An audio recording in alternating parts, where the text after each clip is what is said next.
fazer a conta de quanto custa se transformar? E aí eu não estou falando só de dinheiro, estou falando também de mudança de cultura, mindset, comportamento e tudo que envolve estar pronto para mudar. É para falar um pouquinho sobre isso e muito mais que eu tenho hoje aqui comigo o Vitor Hugo Alves. Vitor, se apresenta para a gente, conta um pouquinho quem é que você é, do que você gosta de fazer. Claro, prazer. Eu sou o Vitor, hoje eu sou o Head de Digital Strategy and Experiences da Stefanini. Minha carreira basicamente foi pautada em cima de empreendedorismo, o início dela foi começando como jornalista de veículos de telecomunicações, de tecnologia da informação, né? E depois disso a minha carreira começou a, de fato, seguir para um modo de empreendedorismo.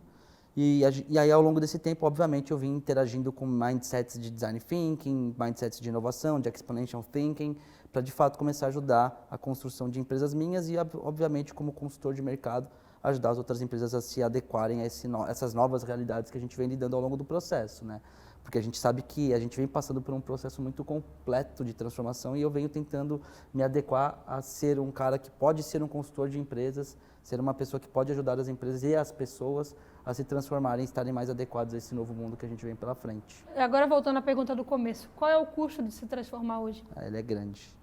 E o maior custo é doído. Eu acho que assim, quando você olha, tem dois custos nesse sentido, né? São os custos das pessoas aceitarem que elas precisam se transformar, né? E o custo também das empresas investirem para proporcionar essa transformação. Eu vou trazer um exemplo muito claro de uma reunião que eu fui recente, em que a gente foi construir um novo modelo de negócio para uma empresária famosa, né? E nesse custo de negócio ela citou, olha, mas eu já conheço tudo do meu mercado. Eu estou nesse mercado há 30 anos e eu conheço tudo desse meu mercado, né? Então, eu não preciso de uma fase de exploração onde o design thinking emprega, né, para você entender e empatizar com o seu usuário e com as pessoas, stakeholders envolvidos naquilo que você quer construir, né, que é o que prega o design thinking. Ela disse, não, eu não preciso disso, porque eu já conheço tudo. A devolutiva que eu dei para ela foi, será que todos os líderes de grandes redes hoteleiras, como Intercontinental, Holiday Inn e várias outras, também não já conheciam tudo do mercado de hotelaria? Será que os donos da Blockbuster também não já conheciam tudo do mercado de aluguel de filmes e vídeos? Será que o dono da Nokia, ou o CEO da Nokia, Mark Hurd na época, será que ele não já conhecia tudo do mercado de mobilidade, onde a empresa liderava com mais de 50% de market share? Não é o que a gente não sabe que pode nos trazer problema, é o que a gente tem certeza, mas está errado. E aí que as empresas começam de fato a definhar no mercado, perder mercado e obviamente muitas delas sumirem do mercado por conta de acharem que sabe de tudo do cliente. Na realidade, a gente nunca sabe de nada, né? Se você falasse há 4 anos atrás com todos os investidores da Nasdaq, todos eles indicariam um investimento alto no Snapchat. Indicavam para o Facebook comprar o Snapchat. Uma funcionalidade do Instagram matou o Snapchat. Então, é muito complicado a gente falar de certezas onde a gente vive uma incerteza. Quando a gente olha para o que de fato vem ocorrendo com o mundo, tem uma frase de Marx que de fato cai como uma luva. Tudo que é sólido desmancha no ar. Então a gente vive um mundo que o novo de hoje é o velho de amanhã, e se a gente não estiver preparado para conseguir entender as mudanças e como elas ocorrem, a gente nunca vai ser assertivo numa entrega de um produto, de um serviço, de um relacionamento, de uma mídia de performance, de um anúncio, de qualquer tipo de interação que a gente tenha entre empresa e usuários, inclusive entre pessoas, né? Você falou de empatia, empatizar, né? E deveria ser algo tão orgânico, porque a gente está falando de pessoas e pessoas se relacionam com pessoas, né? A gente não compra de empresa, a gente está comprando de uma pessoa. Por que você acha que hoje é tão difícil empatizar? Tão difícil ao ponto de que, por exemplo, no design thinking tem que ter lá, a primeira etapa é empatia, porque as pessoas não fazem de forma orgânica. Então, vamos criar um processo para que isso aconteça. Na realidade, assim, de fato, para uma mudança de modelo de negócio dentro das empresas, é muito difícil você sair de um momento em que você tinha uma via de mão única, a empresa criava o produto que ela achava que tinha que criar, botava isso no mercado, investia em mídia, para fazer as pessoas comprarem produtos que muitas vezes as pessoas não eram o que elas queriam. Então, assim, era um modelo de negócio, um modelo de approach muito diferente. É muito difícil empatizar com o usuário, de fato. Você tem toda a razão. Quando as empresas falam, nós investimos muito em entender o usuário, na prática, faz um social listening, faz algo mais simples, não algo mais profundo, que é ter rodadas muito completas, de fato, de entender o usuário. Entender o usuário é muito difícil. Parece fácil, mas é muito difícil. Eu gosto muito da frase de Jobs, os usuários não sabem o que eles querem. Se você voltasse na época dos cavalos e perguntasse para quem anda de cavalo o que eles gostariam, eles iam te falar que gostariam de cavalos mais rápidos e talvez com alguma cobertura. Mas eles nunca falariam que eles precisariam de carros. Porque a inovação, até para o mindset das pessoas, ela não está tão inerente assim. Ela não é tão simples de você pensar. Ninguém consegue se desgarrar de hoje para pensar daqui 7 anos à frente. Esse pensamento exponencial é muito difícil. E aí você tem que trabalhar ele no processo de empatia. Por isso que empatia não é só ouvir o usuário, é ouvir o usuário, direcionar e conseguir extrair dele algo que nem ele sabe muito bem o que ele quer passar, né? Então ele é um processo muito difícil, né? Baseado em vários métodos, em várias ferramentas que a gente aplica para conseguir proporcionar esse entendimento. Mas de fato, ele é muito mais complexo do que se parece. E por isso que as empresas ainda estão aprendendo a lidar com isso ainda, estão inserindo isso no dia a dia da construção de seus relacionamentos, produtos e serviços. E eu acho que, de uma maneira geral, hoje a gente vive na era dos dados e na era de captar muitos dados. Eu preciso de mais ferramentas para captar. Tá, mas quem está olhando para o que de fato esses dados representam e como é que eu estou extraindo inteligência daí? E tendo isso como background, como é que você enxerga que está o grau de maturidade da maioria dos empresários hoje em relação a esse ponto? A gente não tem em grande alcance empresas trabalhando no modelo data-driven, tá? De fato, o seu ponto é perfeito. Assim, as empresas captam muitos dados e não sabem muito o que fazer com esses dados ultimamente. É muita informação que gera uma anulação por aglutinação. Eu tenho muita informação, não consigo, de fato, clusterizar ou trabalhar esses dados, que informação não é insight, né? Da informação você tira os insights. Então as empresas estão ainda nessa fase de melhoria, de entender como pegar essas informações todas e gerar insights e até modelos de negócios diferentes. A gente tem evoluído muito. Eu tenho várias empresas que têm trabalhado muito bem dessa forma com dados, assim. Mas de fato, ele é uma prática que vai ser cada vez mais utilizada e as empresas precisam ganhar maturidade para a utilização dessa prática, que passa por investimentos. Voltando para o nosso começo, né, da conversa, passa por investimentos em várias questões, e principalmente em ferramentas e em pessoas. Pessoas que saibam entender dados, cientistas de dados, engenheiros de dados, né, perfis de pessoas que consigam, de fato, extrair o melhor dos dados. Por isso que a gente olha no LinkedIn hoje e você vê um monte de vaga aberta para Head de Growth, Head de Data Insights, Head de Customer Experience, Head de Customer, Behavior. A gente começa a entender que, de fato, essa informação ela é muito precisa. E as empresas têm se evoluído nesse sentido, algumas mais, né? Nestlé, por exemplo, criando um hub de 156 pessoas ao redor do mundo para pensar em inovação fora do mindset da Nestlé, porque se eu pego essas pessoas e jogo dentro do mindset, eu mato a inovação, né? Porque vai olhar para o modelo operacional já existente. Então, a gente tem muitas empresas lidando com isso, criando modelos de garage, que são laboratórios ou empresas apartadas para poder pensar a inovação desgarrada do modelo de função que a empresa tem hoje, do modelo operacional que ela já tem hoje. Então, acho que a gente tem evoluído muito e eu acho que a gente vai ter muitos frutos ao longo do processo, ao longo dos próximos anos. Isso me suscitou até várias outras questões. E uma delas a gente vê a criação, de fato, dessas células um pouco mais apartadas, né, para conseguir pivotar coisas mais rápidas. Porque Exato. nada mais é do que não consigo fazer isso na estrutura que eu tenho hoje. Perfeito. A longo prazo, como é que faz para que, de fato, eu não precise criar uma célula apartada e eu consiga, dentro de casa, no meu core, já conseguir experienciar mais rápido, testar, falhar mais rápido para corrigir mais rápido? Ótimo. Excelente pergunta. Como que eu vejo, tá?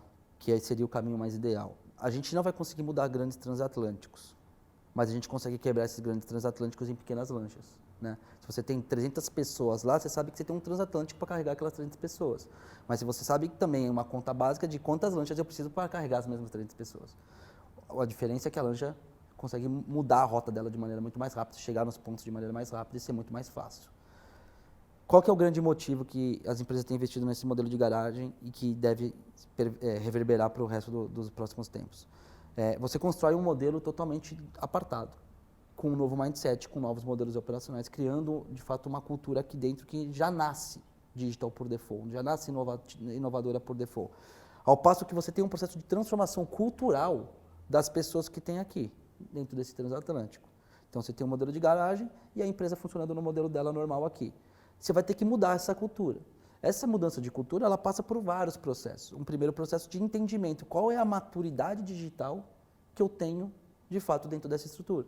Depois você começa a entender quais são os DNAs dos inovadores. A gente, por exemplo, a gente pode pegar uma ferramenta da própria INSEAD, que ele tem o Innovators DNA, que é basicamente como eu mapeio o DNA dos inovadores começa a dizer, puta, essas pessoas têm mais tendência para inovação, essas pessoas têm menos tendência para inovação. E aí você começa a fazer um trabalho de uma trilha de capacitação. Quais são as hard and soft skills que eu preciso trazer para cada um desses clusters de pessoas para botar elas na trilha de inovação? Em algum momento, a transformação, às vezes, ela é uma mudança de CPF também, né? Às vezes você tem que mudar pessoas, não necessariamente todas as pessoas vão estar, de fato, aderentes ao que você precisa. E é uma decisão muito difícil, muito difícil. Mas eu acredito que a capacitação ela pode eliminar pontos ruins e trazer pontos bons para essa mudança de mindset. E quando você tem essa cultura bem trabalhada, já sendo preparada para entrar nesse modelo, você tomba. E aí você começa a criar uma empresa mais lean, uma empresa mais ágil, uma empresa já de fato com pensamento ágil, uma governança ágil, uma empresa centrada em pessoas, centrada em dados, que é como você consegue de fato mudar o mindset e tornar aquela empresa inclusive mais rentável, né? E quanto tempo você acha que leva isso? Depende de empresa para empresa. São projetos de muito mais de 1 ano. 1, 2, 3, 4, 5 anos. Depende do tamanho da empresa, depende do quanto a empresa investe. Você acha que porque justamente ainda é muito difuso, a gente não consegue provisionar certamente, em 1 ano vou estar completamente transformado. E você acha que esse é o motivo que assusta a maioria dos gestores? Não conseguir botar o dedo sobre quando vai acontecer de fato a minha transformação? Esse é um ponto. Falta métricas. Quando a gente fala de transformação cultural, falta métricas. Eu acho que o principal ponto é aonde que eu vou ter o retorno. Quando você fala assim, eu vou investir num aplicativo que vai vender produtos dessa forma. Você vai falar, eu vou gastar 500 mil, mas você tem um business plan que daqui 3 anos você vai resgatar, você vai ter um payback, você vai estar trabalhando no azul. Quando você fala num processo de transformação cultural, ainda é muito difícil, e a gente tem trabalhado, ainda faltam métricas que me permitam entender qual vai ser o retorno sobre esse investimento. Porque ele não é pequeno. O problema do investimento não é nem tanto no que você gasta com consultorias, com empresas que vão te apoiar, mas é principalmente no tempo que você gasta dos profissionais que estão envolvidos nesse processo. Né? Que você vai ter que falar assim, olha, você vai ter que mudar um pouco o seu modelo de negócio. E às vezes, o próprio faturamento da empresa que passa por um processo de transformação cultural, ele cai um pouco, porque ela começa a abrir mão de algumas coisas, para depois ela se tornar exponencial. Né? Quando a gente olha para esse mercado, eu vou te trazer um exemplo que aí eu acho que talvez responda qual que é a grande dificuldade. Quando você olha para o mercado de startups, é muito fácil você se inspirar nas startups. Né? Todo mundo quer ser um Netflix, todo mundo quer ser um Airbnb, todo mundo quer ser um Uber, uma Tesla e por aí vai. Né? Mas eu gosto de trazer sempre que esquece querer concorrer com esses caras. Um Intercontinental nunca vai concorrer com o Airbnb. É impossível hoje concorrer. Por quê? Por 3 grandes pontos. Primeiro, o Airbnb, ele é digital por natureza. Ele nasceu uma empresa inovadora, uma empresa ágil, uma empresa centrada no usuário. Né? Aliás, poucas pessoas sabem, o Airbnb quase faliu como startup 2 vezes. O Joe Chebla usou o Mindset Design Thinking para refazer todo o Airbnb e conseguir botar ele transformar o Airbnb numa empresa de bilhões de dólares. Então, assim, eles são digital por natureza. Depois, eles têm por trás venture capitals, que aportam quantias inimagináveis nesses caras. Inimagináveis. E aí eu pego uma frase do CEO da Moving, que ele fala, um banco investe 3 milhões de dólares para criar um aplicativo móvel de transações para os seus usuários. Imagine o que uma startup, que é rápida, faz com 3 milhões de dólares. Muito mais coisa. Mas muito mais coisa. Então, o investimento que esses caras recebem, que são valores altos, eles conseguem ser aplicados de maneira muito mais assertiva. Então, não é só o tamanho do investimento, é como eu aplico esse investimento. E tem a própria experiência que já vem de eu estar experimentando o tempo todo. Total. Né? Aí, de fato, você tem a cultura baseada na falha e no erro. E aprendizado, né? Porque não é eu vou falhar rápido para acertar rápido, não é isso. Eu vou falhar rápido para aprender rápido e valorizar o aprendizado, porque é o aprendizado que te leva para o acerto. E, por fim, essas empresas, elas têm um outro ponto, que elas têm escala global. O Netflix tem escala global, digitalmente. O Intercontinental tem que investir num hotel em tal lugar, um investimento de 1 ano, de 2 anos de construção.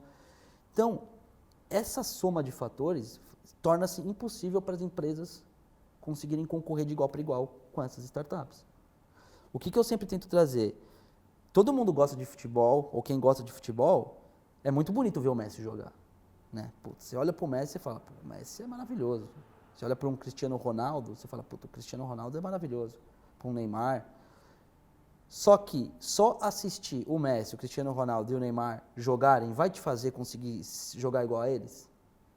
Não. Você tem que treinar e chutar a bola. Se você treinar e chutar a bola, talvez você comece a se aproximar de jogar igual a eles. É o que eu digo para as empresas. A gente tem que olhar para o que essas empresas fazem e começar a treinar o que elas fazem. Que é um mindset centrado nas pessoas, design thinking. Que é construir de maneira rápida, mindset de ágil, desenvolvimento ágil. E que é ser assertivo, mensurável, rápido, mindset de Lean, né? Que aí tem Lean Startup, mas o Lean Startup não se aplica a grandes empresas, porque é difícil, você tem que mudar um pouco o método de atuação. Mas é Lean, Design Thinking mais ágil, que você consegue construir. Trabalhando com essas práticas no dia a dia, pouco a pouco, na evolução você começa a aprender. No aprendizado você começa a descobrir novos caminhos, e aí sim você começa a pivotar novos negócios. Então eu acho que é natural que a gente olhe para os próximos 5, 10 anos, com as empresas pivotando novos modelos de negócio. Empresas tradicionais mudando o modelo de negócio dela para ser mais assertiva, para trazer mais rentabilidade. E isso a própria Forbes deixa claro, né? Segundo a Forbes, nos próximos 10 anos, 42% das empresas não vão estar na lista da Fortune 500. Desculpa, confundi as coisas. A Fortune, que faz a lista da Fortune 500 maiores empresas do mundo, já disse que cerca de 42% das empresas não estarão mais lá de alguma forma nos próximos 10 anos. Ou seja, o de alguma forma diz, talvez continue sendo lá uma Nestlé, mas não no mesmo modelo de sempre, com uma outra visão, com outro modelo de negócio, né? Eu acho que a gente vai passar por esse processo de transformação muito longo, mas é muito difícil porque você não consegue mensurar ainda o resultado dessa transformação cultural. Como é que ficam as pessoas nesse processo? E eu falo os profissionais que estão na ponta. A gente não está falando da camada de gestores, da camada de líderes que estão pensando nesse direcionamento. Vamos falar das pessoas que estão sendo impactadas no seu dia a dia e que, em sua maioria, talvez nem estejam preparadas, talvez nem saibam. Como é que ficam elas nessa movimentação? Aí é muito legal, eu gosto muito de falar disso, porque a gente tem dois momentos aqui, né? Se você se coloca você como consumidora, como pessoa, e você como profissional, né? E quando a gente olha isso, que é um pouco do que a gente está vivendo, é um darwinismo digital. A gente, como sociedade, evolui muito mais rápido, assim como a tecnologia evolui muito mais rápido do que as empresas conseguem se adaptar. E quando eu coloco as empresas, até nosso conhecimento, às vezes, né, não se adapta tão rapidamente a essas mudanças. É muito mentira eu falar que, se você olhar para a pirâmide de Maslow hoje, a gente entender que bateria e internet são as duas necessidades básicas do ser humano? Nem um pouco. E aí, quando você olha para o resto da pirâmide acima, suas necessidades fisiológicas, você começa a identificar vários aplicativos que você utiliza para matar as necessidades que você tem. Isso mostra como mudou a maneira como a gente se relaciona com o mundo, drasticamente. E aí, tem dois momentos. A gente já vive essa mudança, nós, consumidores, sociedade, mas não necessariamente a gente conseguiu entender o quanto essa mudança impacta os modelos de negócio. Lembrei até de uma coisa muito engraçada. Por exemplo, aqui na agência, a maioria estão fazendo um concurso, uma forma de estímulo para beber água. As pessoas não estão bebendo água. Eu parei de beber refrigerante com 14 anos. E aí, é no sentido de elas não estão lembrando de beber água. Tá, então, falta de tempo. Total. Instalaram um aplicativo para lembrar de beber água. Total. Esse seu ponto é importantíssimo. O que acontece na realidade? Por que o processo de inovação das empresas ele é muito demorado? 90% do tempo as empresas estão vivendo, sabe aonde? Na operação, você se matando para entregar os resultados que você precisa entregar. 10% está naquele seu momento de relaxar, de tomar um café. Você não consegue pensar em inovação, você não consegue nem pensar nas suas principais necessidades. A gente vive um momento tão forte de operação, entrega de resultado, que a gente está deixando cada vez mais de ser estratégico, né? E num processo que a gente precisa ser mais estratégico, se a gente vive um mundo em que tudo vai ser automatizado, tudo vai ser transformado em mobile, tudo vai ser de fato robotizado, a gente precisa entender que tem características que as máquinas não vão conseguir suprir. As máquinas são ótimas em simular, péssimas em ser. Então, intuição, criatividade, ética, são questões que a gente vai começar a ter como fatores importantes para a nossa nova sociedade. Então, acho que assim, voltando à sua pergunta, de fato, as pessoas precisam entender que olhar para o que elas vivem hoje e lidar com aquela mudança de forma que elas lidam com o mundo e começar a questionar isso dentro das suas... Ou se questionar como profissional, ou se tiver num caminho mais de educação forte, questionar como a empresa atua. E do questionamento só surgem duas boas coisas. Quando você questiona, ou você aprende, ou você ensina. E no fim das contas, quem aprende ensina e quem ensina aprende, né? O conhecimento ele é fluido demais. Então eu acho que a gente precisa questionar mais os modus operandi das empresas. Ser um agente transformador de fato dentro das empresas. Para você ser um agente transformador, você precisa se transformar primeiramente, né? É aquela velha questão de relacionamentos, né? Ninguém consegue ter um relacionamento bom se não estiver bem consigo mesmo. Então, se você não estiver transformado, né? E não só no que você vive, mas analisar como você vive hoje e como isso se aplica aos modelos de negócio que você está envolvido, né? Você não consegue questionar. Então, acho que é um pouco de reflexão, de estudo, de buscar conhecimentos. Eu acho que faz parte disso daí, desse momento que as pessoas têm que passar. E o mais engraçado disso é que você não consegue fingir uma transformação, porque justamente não é mudar a forma como você trabalha, é mudar a forma como você pensa, como você se relaciona. Exatamente. Então, está tão mais calcados numa questão mais básica do ser humano, que não tem como dizer assim, não, agora eu só uso aplicativo, eu estou transformado. Não, isso não existe. Porque você falou a questão até de ser estratégico. Acho que hoje ser estratégico não significa que você não vai fazer. De repente você vai ter que operacionalizar alguma coisa, mas é a forma como você faz essa operação e faz com que essa operação tenha mais valor. Aí eu acho que está o valor da estratégia. Seu ponto é perfeito. É você evitar aquele modelo que a gente conhece, que é o modelo Go Horse, né? De fato, que é um modelo que a gente faz do jeito que tem que fazer. Não, tem toda uma primeira fase de pensamento. O Design Thinking emprega isso. Basicamente, o Design Thinking é centrado no meu usuário, como eu planejo algo que eu vou construir, né? Como eu planejo entendendo necessidades e expectativas de usuários. Então, eu entendo, eu exploro, eu tiro das informações, eu tiro insights. Em cima dos insights eu cocrio. Em cima do cocriação eu valido, eu experimento, né? Eu testo. E aí você consegue ter uma assertividade maior no que você vai construir, que é o que você está dizendo. Como que a gente deixa o nosso tempo estratégico para pensar dessa forma, em qualquer tipo de atividade que você vai fazer no seu dia a dia. Seja uma criação de uma nova oferta, seja a criação de um novo processo, seja a criação de um novo relacionamento. Como você simpatiza com aquela pessoa, com aquele negócio e começa a construir em cima disso, mas de uma maneira planejada, não saindo no Go Horse. Eu acho que esse é o ponto. E esse provavelmente deve ser a base do darwinismo digital, certo? Basicamente o darwinismo digital é de fato as empresas entenderem que basicamente o darwinismo digital diz, né? A sociedade evolui, a tecnologia evolui e as empresas não acompanham. Isso cria um darwinismo digital, ou seja, você precisa se adaptar para conseguir sobreviver. Se você não se adaptar, você vai morrer. Nokia morreu, Blockbuster morreu, a AOL morreu. E aí, o que mais tem é caso. Aqui no Brasil abriu cada vez mais passando por dificuldades. E a gente vai lidar com isso em todos os momentos. Não há indústria que escapa disso. Não há player, por maior que ele seja, que está blindado disso. Não há, né? E aí a gente começa a entender o quanto esse mundo começa a mudar. Por exemplo, a Apple é uma empresa de tecnologia ou ela já se tornou um banco hoje, por exemplo, quando ela lança um cartão? O Google é uma empresa de tecnologia ou ele já é praticamente um banco também, né? Com meios de pagamento que ele tem, Google Pay e tal. Para onde que vai? A gente fala tanto de fintech, né? E é importante porque, de fato, elas estão ajudando os bancos a se revolucionarem, mas a gente esquece das techfins, que são empresas de tecnologia que vêm para o mundo financeiro. Será que daqui a pouco a gente não vai ver o varejo vindo para o mundo financeiro? Na realidade, o varejo já está indo para o mundo financeiro. Sim, olha o case da Magazine Luiza que está conseguindo... Magazine Luiza, entre vários varejos, Riachuelo, Renner, por aí, todos esses caras vão seguir para o modelo financeiro. Então, a gente vai mudar muito a maneira como a gente lida. Vai mudar muito o modelo de negócio. Será que meu modelo de negócio é vender roupa ou é vender financiamento, que vai comprar a roupa? Então, aí você vê que, na verdade, as entregas e as soluções são menos voltadas para produtos específicos e, de fato, mais voltadas para a experiência. Perfeito. E aí, eu quero entregar determinada experiência.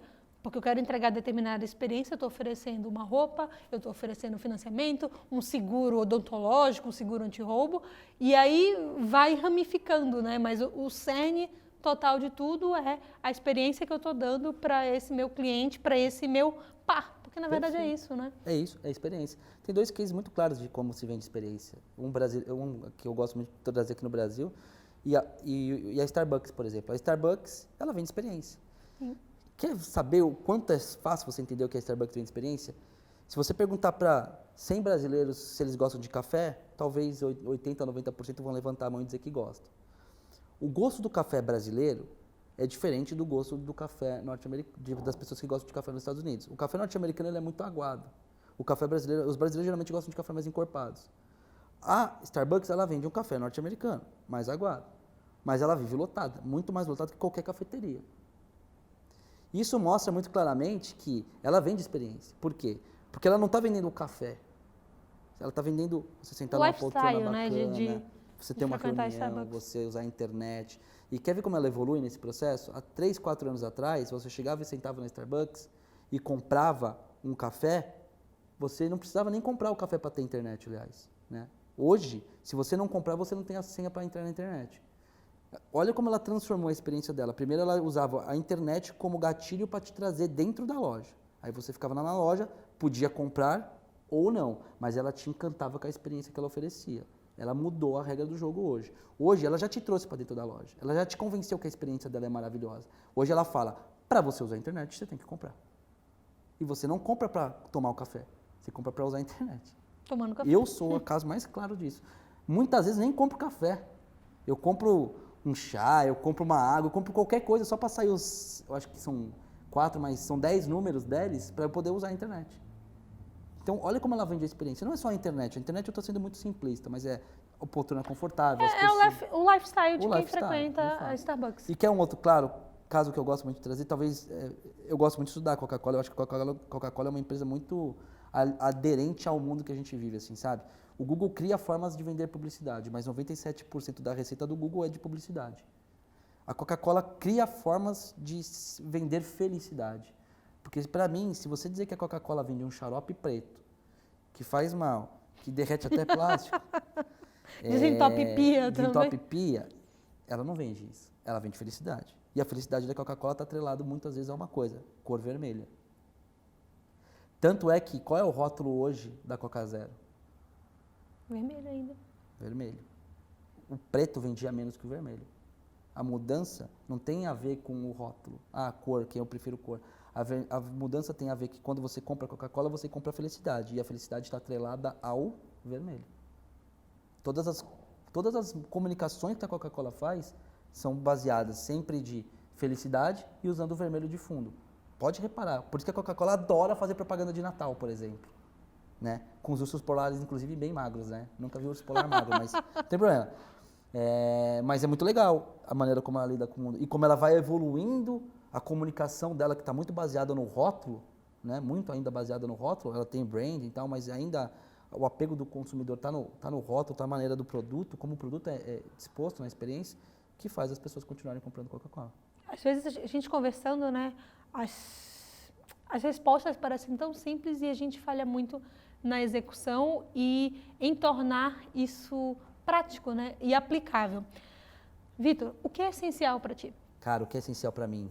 Paz, energia positiva e saber que eu estou podendo evoluir para ajudar pessoas, sociedades, a mim mesmo. Eu acho que, para mim, essas três questões, eu conseguir evoluir, eu ter paz e eu ter energia positiva ao meu redor. E profissionalmente? Conquistar desafios. Se eu não for desafiado, eu nunca vou evoluir. Para eu evoluir, eu preciso ser desafiado. Então, eu preciso de desafios à minha frente. Quando eu acho que algo não está mais me desafiando, realmente aquilo me tira o tesão. E aí hora de evoluir, né? Que eu perco a minha chance de evoluir. Eu acho que eu sei 1% do que eu preciso saber na minha vida, né? E eu quero continuar buscando esse 2% que talvez eu nunca alcance, mas eu quero continuar nessa busca desse 2% do que eu quero aprender para poder evoluir e ser melhor cada vez mais. Melhor para mim, melhor para meus amigos, melhor para a sociedade, melhor para as empresas, melhor para minhas empresas, é o que eu quero, né? É a melhor definição de ser inovador, né? Talvez. Eu não me considero tão inovador assim. Eu acho que eu gosto de dizer que a gente acho que tem que entender um pouco o mundo que a gente vive e se adequar a ele. Todo mundo pode ser inovador. A inovação, ela é basicamente a inovação não necessariamente você precisa criar algo novo para ser inovador, né? Você pode simplesmente fazer algo diferente da maneira que ela é feito, né? Por isso que eu digo, fazer algo melhor sempre fazer algo melhor, ser total. inovador. Vitor, eu queria agradecer a tua presença. Agradeço foi muito a assim um excelente papo e assim, eu acho que é importante a gente estar refletindo e estar o tempo todo pensando, não simplesmente, tipo, como eu faço coisas novas, assim, cara, como é que eu melhoro esse ponto aqui específico, como é que eu entrego melhor esse, e-mail marketing que eu tenho que entregar todo dia. E aí eu acho que as pessoas acham que ser inovador é, sei lá, eu vou tirar da cartola todo dia uma solução nova, uma tecnologia nova, e não, é ser melhor naquilo que você está fazendo todos os dias e oferecer o seu melhor para outras pessoas. Exato. Eu acho que, para mim, ser inovador é isso. Obrigada pela tua presença. Vocês, Espero que vocês tenham gostado e até a próxima, gente. Obrigado, gente.